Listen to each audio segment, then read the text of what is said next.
Je m'appelle Alexandre, j'ai 24 ans. Comme beaucoup de jeunes de mon âge, j'ai encore l'impression de chercher ma place dans ce monde. Mon travail? Je suis employé dans une petite société de logistique. Ce n'est pas vraiment le métier dont je rêvais, mais il me permet de payer le loyer de mon petit studio et de garder un semblant de stabilité. Mon quotidien est réglé comme une horloge. Trier des dossiers, répondre à des mails, organiser des plannings. Rien de très excitant. Les journées se ressemblent toutes, et parfois, je me demande si ma vie n'est pas en train de se figer avant même d'avoir commencé. Et puis, il y a Élise. Elle a 30 ans, et contrairement à moi, elle semble avoir déjà trouvé sa place. Dans l'entreprise, tout le monde l'apprécie. Pas seulement pour ses compétences, mais parce qu'elle dégage quelque chose de rare. Une énergie, un charisme qui transforme chaque pièce où elle entre. Elle n'est pas ma supérieure, mais elle m'a souvent donné un coup de main, des conseils, comme une sorte de mentor bienveillante. Pour moi, elle a toujours été un repère silencieux, quelqu'un que j'admire en secret. Ce vendredi-là, le bureau s'est vidé plus vite que d'habitude. Les claviers se sont tus, les lumières se sont éteintes une à une, laissant un silence presque pesant derrière elle. Je suis resté pour finir un rapport que je devais rendre la semaine suivante. Les écrans brillaient encore faiblement autour de moi, comme des veilleuses d'un monde endormi. Quand j'ai levé la tête, je me suis rendu compte que je n'étais plus seul. À l'autre bout du plateau, dans un bureau vitré, Élise rangeait ses affaires. Elle semblait absorbée dans ses pensées, ses cheveux châtains lâchés sur ses épaules, loin de l'allure professionnelle qu'elle affichait d'ordinaire. Quelques minutes plus tard, elle a quitté son bureau et s'est arrêtée devant moi. « Tu travailles encore ?» demanda-t-elle en arquant un sourcil, un sourire amusé aux lèvres. « Oui, je voulais finir ça avant lundi », répondis-je un peu gêné. Elle m'a observé quelques secondes, puis a secoué doucement la tête. « Tu as l'air épuisé.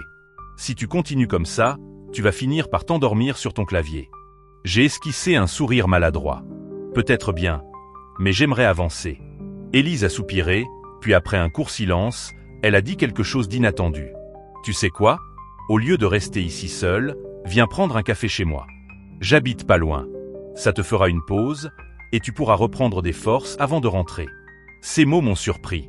Pas d'ambiguïté, juste une proposition amicale, mais qui sonnait comme une ouverture rare. J'ai hésité une seconde. Puis j'ai vu dans son regard une sincérité désarmante. Ce n'était pas une invitation forcée, juste un geste simple de gentillesse. Alors j'ai dit oui. Nous avons quitté ensemble le bâtiment silencieux. Dehors, la chaleur de la journée d'était laissée place à une brise légère.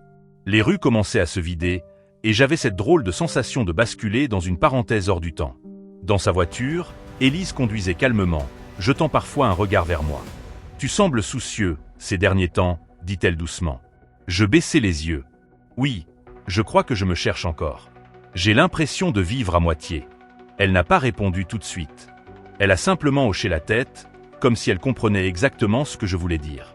Et pour la première fois depuis longtemps, je me suis senti entendu. Le trajet vers chez Élise se fit presque en silence.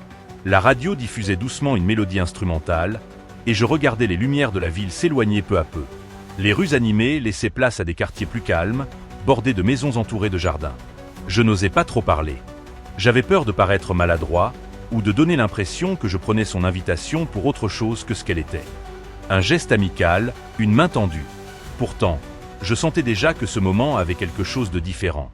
La voiture s'arrêta devant une petite maison élégante, simple mais accueillante, avec une terrasse en bois et des volets clairs. « Voilà », dit-elle avec un sourire. « Entre, mets-toi à l'aise. » Dès que j'ai franchi la porte, une chaleur m'a enveloppé. L'intérieur reflétait parfaitement sa personnalité. Des étagères pleines de livres, un canapé moelleux avec un plaid posé négligemment, quelques photos de voyage accrochées au mur. Rien d'ostentatoire, mais une harmonie rassurante. « Tu veux boire quelque chose ?» proposa-t-elle en déposant ses clés sur la table. « Un café, ce serait parfait. »« Café, très bien. Mais un café un peu spécial, alors, » rit-elle. Elle disparut dans la cuisine, et je l'entendis faire chauffer de l'eau, fouiller dans des boîtes. J'en profitai pour observer les détails de la pièce. Sur la table basse, un carnet ouvert, rempli de notes manuscrites. Sur l'étagère, une petite plante grasse à côté d'une photo d'elle au bord d'une falaise, les cheveux au vent. Quand elle revint, elle portait 2 tasses fumantes. « Café aux épices », dit-elle fièrement. « Ma petite spécialité maison. » Je pris une gorgée. Une saveur douce, légèrement sucrée, m'envahit. Waouh! Je crois que c'est le meilleur café que j'ai jamais goûté. Elle éclata de rire, amusée par mon sérieux. « Tu exagères peut-être, mais merci. » Nous nous installâmes sur le canapé. Elle en face de moi, jambes croisées, tasse entre les mains. Moi, un peu raide, comme si je ne savais pas comment m'asseoir. La conversation commença banalement. Le travail, les semaines qui passent trop vite, les vacances qui manquent. Mais peu à peu, les mots se firent plus personnels. Tu sais, dit-elle en fixant sa tasse, parfois j'ai peur de tourner en rond. Comme si j'avais construit ma vie avec solidité, mais sans vraie surprise. Je fronçai les sourcils. Toi? Mais tout le monde t'admire, Élise. Tu as l'air d'avoir une vie parfaite. Elle leva les yeux vers moi, son regard plus sérieux que jamais. Personne n'a une vie parfaite, Alex. On montre juste ce qu'on veut montrer. Son honnêteté me frappa. C'était étrange, mais à cet instant précis, j'ai eu l'impression d'entrer dans une version d'elle que personne d'autre ne connaissait. Le silence s'installa entre nous, mais ce n'était pas un silence gênant. C'était un silence dense, vibrant, comme si l'air lui-même attendait quelque chose. Je posai ma tasse, un peu nerveux. Nos regards se croisèrent, et cette fois, aucun de nous ne détourna les yeux. Il y avait dans les siens une lumière particulière. Ni celle de la collègue brillante que je connaissais, ni même celle de l'amie bienveillante. Non, c'était autre chose.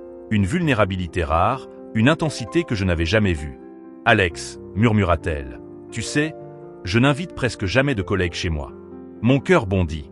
Alors, pourquoi moi? Elle hésita un instant, comme si elle cherchait ses mots. Puis elle me regarda droit dans les yeux. « Parce que tu es différente. Tu écoutes vraiment. Et tu comprends plus que tu ne le crois. » Ces mots résonnèrent profondément. Je voulus répondre, mais ma gorge se serra. Au lieu de parler, je laissai un sourire maladroit s'échapper. Alors, presque naturellement, nos mains se frôlèrent sur la table basse. Pas volontairement, pas encore. Mais ce simple contact suffit à électriser l'air autour de nous. Je sentis mon souffle se raccourcir. Élise, elle, ne retira pas sa main. Au contraire, ses doigts restèrent proches, comme une invitation silencieuse. « Tu ressens ça aussi ?» demanda-t-elle d'une voix basse. Je hochai simplement la tête. Et à ce moment précis, j'ai compris. Il ne s'agissait plus seulement d'un café ou d'une conversation. Quelque chose était en train de basculer, doucement, mais sûrement. Nous étions au bord d'une frontière invisible. Et une fois franchie, il n'y aurait peut-être pas de retour en arrière. Le temps semblait suspendu dans le salon. Nos tasses étaient presque vides, mais aucune importance. La véritable chaleur venait de l'atmosphère qui s'était installée entre nous. Nos mains s'étaient rapprochées encore, et cette fois, il n'y avait plus de doute. Ce n'était pas un geste accidentel. C'était une décision silencieuse. Je sentais mon cœur battre plus vite. Tout en moi hésitait entre reculer et avancer. Mais Élise ne détournait pas le regard. Ses yeux verts, d'habitude si rieurs, semblaient maintenant habités d'une intensité douce, presque fragile. « Alex, souffla-t-elle, je ne veux pas que tu penses que j'ai fait une erreur en t'invitant. » Je secouai la tête. Ce n'est pas une erreur. Un sourire presque imperceptible étira ses lèvres. Alors, comme si le monde s'effaçait autour de nous, nos doigts s'entrelacèrent. Simple, naturel. Ce n'était pas une étreinte passionnée, mais plutôt une promesse silencieuse. Une façon de dire « je suis là, et toi aussi ». Nous restâmes ainsi de longues minutes, sans rien ajouter. Et dans ce silence, j'ai compris que quelque chose venait de franchir une ligne invisible. Plus jamais, nous ne pourrions revenir exactement comme avant. Après ce moment suspendu, Élise se leva doucement. « Viens, dit-elle. » Elle ouvrit la porte-fenêtre qui donnait sur sa terrasse. Dehors, la nuit d'été brillait d'étoiles. L'air était plus frais, mais agréable. Nous nous installâmes sur la terrasse, côte à côte. Elle avait apporté une couverture qu'elle posa entre nous, comme un lien discret. Le silence de la nuit n'était troublé que par le bruit lointain d'une voiture et le chant d'un grillon. « Tu sais, commença-t-elle, parfois je me demande si je n'ai pas passé trop de temps à être forte pour les autres, et pas assez à être moi-même. » Je tournai la tête vers elle. Dans la lumière douce des lampadaires, son visage semblait à la fois lumineux et vulnérable. « Moi, je trouve que tu es plus vrai que beaucoup de gens, » murmurai-je. Elle inspira profondément, comme si ces mots avaient touché quelque chose en elle. Puis elle me regarda droit dans les yeux. « Alex, je crois que tu comptes plus pour moi que je ne l'aurais imaginé. » Mon cœur s'emballa. Les mots résonnaient encore dans l'air quand je sentis sa main glisser doucement sur la mienne. Je n'avais plus peur. « Toi aussi, Élise, tu comptes pour moi. Peut-être plus que je n'ose l'avouer. » Elle sourit, et dans ce sourire, je lus une promesse. Pas celle d'une passion éphémère, mais d'une connexion réelle, sincère, qui pouvait grandir. La nuit continuait de s'étendre au-dessus de nous. Et pour la première fois depuis longtemps, Je ne pensais plus à demain. J'étais juste là, avec elle, au présent.